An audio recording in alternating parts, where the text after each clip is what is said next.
Monsieur le ministre, le budget de la justice pour l'année 2025, certes tempéré par vos annonces et l'amendement qui a été déposé, que nous allons discuter, rend tout de même caduque la loi de programmation qui nous a occupé beaucoup de temps en commission comme en séance en 2023. Et il faut nous interroger, est-ce que cette loi de programmation et la trajectoire budgétaire qu'elle fixait doit se situer dans un certain bloc d'insincérité budgétaire qui caractérise beaucoup de lois de finances publiques depuis plusieurs années. Alors, à l'origine, le budget envisagé était de 10 242 millions. Il devait s'élever, à la lecture de la loi de programmation que nous avons votée, à 10 681 millions. Vous rajoutez 250 millions d'euros. Cela génère deux observations de notre part. Déjà, le budget de la justice est baissé de 250 millions par rapport à la loi de programmation, donc par rapport aux besoins de notre justice, par rapport aux besoins de nos concitoyens et par rapport aux besoins que nous avons diagnostiqués et votés. Il faut ajouter qu'à ces 250 millions de baisse doivent s'ajouter les 320 millions de rabots que Bercy vous a imposés, en tout cas votre prédécesseur, au mois de février, plus le surgel à 280 millions. Quelque part, on a du mal entre ce qui est promis, ce qui est rajouté, ce qui est exécuté, ce qui est raboté. On a du mal à s'y retrouver sur le pilotage budgétaire du ministère. En réalité, les coupes budgétaires demeurent. L'amendement y répond. Elle demeure où ?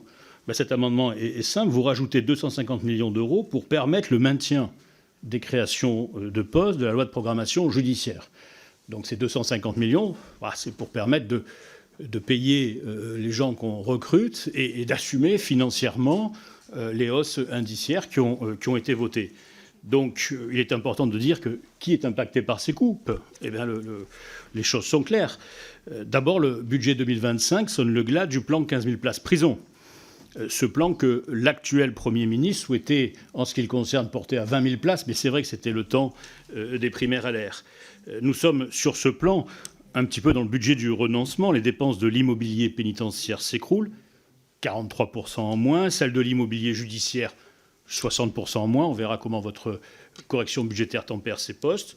Et c'est vrai qu'on a l'impression que votre prédécesseur, à grand renfort de communication, masquait son impossibilité, sa procrastination à réaliser ce plan de 15 000 places. Mais on a l'impression que vous ne le ferez peut-être pas, parce que c'est peut-être pas forcément dans vos convictions.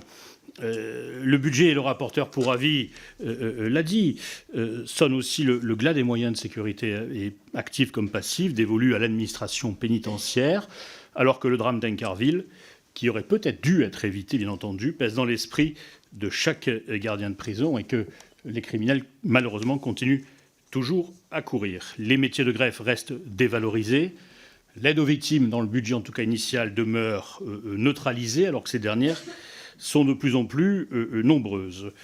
Notre groupe avait proposé un contre-budget qui rendait du pouvoir d'achat aux Français, qui effectuait et réalisait des économies structurelles et surtout qui laissait entière la loi de programmation. Donc nos amendements ont pour but de maintenir cette loi de programmation. En ce sens, nous verrons s'ils sont accueillis.